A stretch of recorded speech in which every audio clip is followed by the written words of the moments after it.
સોસાયટીમાં બહુ ફરી નવા નાટક થવાની તૈયારી છે છે ના કે સવારે 6 વાગે ઉઠીને યોગા કરવાના. સવાર 6 વાગે શિયાળામાં યોગા ને ફોગા જેના શોખ હોય ને એ ઘરમાં કરજો. હી ના મેં એ જ કીધું. અને કોણ નક્કી કરી લે છે આ બધું? ભાઈ ચેરમેન ને પૂછ્યું? આમ તો ચેરમેન ને બધું પૂછો છો. ગટર ઉભરાઈ તો કે ચેરમેન, પાણી નહીં આવતું કે ચેરમેન. હા, અને અત્યારે ચેરમેન ને પૂછ્યું બી નહીં. કોણ હતું આ જાતે નિર્ણય કરવા વાળું? એક જ નવરી છે સોસાયટીમાં, પેલી રિયા. હાવ ડોબા જેવી, એના નામ મગજ જ નહીં. નવરી બેઠી બેઠી આ બધું વિચારે. તમે શું કરો છો? હું યોગાની તૈયારી કરું છું. એમની વાત 100% સાચી છે. શરીર માટે યોગા જરૂરી છે. જો તો પણ તમે તો હમણાં ના પડતા હતા. પણ મેં અત્યારે હાલ નિર્ણય લઈ લીધો ઓન ધ સ્પોટ કે શરીર માટે યોગા બહુ જરૂરી છે, તો આપણે યોગા કરવાના. એનું નામ આપડી તમે નિર્ણય લીધો છે એમ ના, કોને ના. મને? એના નામથી મારે યોગા કરવાના ને એના નામને શું લેવા દેવા? હું બકા એ જ વિચારું છું.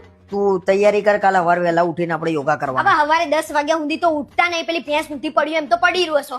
અરે પણ હું ઉઠી જાય ને, તું ચિંતા શું લેવા કરું છું? પણ એ બધું તમારા કામનું છે જ નહીં. આ ખાલી ફક્ત સ્ત્રીઓ માટે જ છે.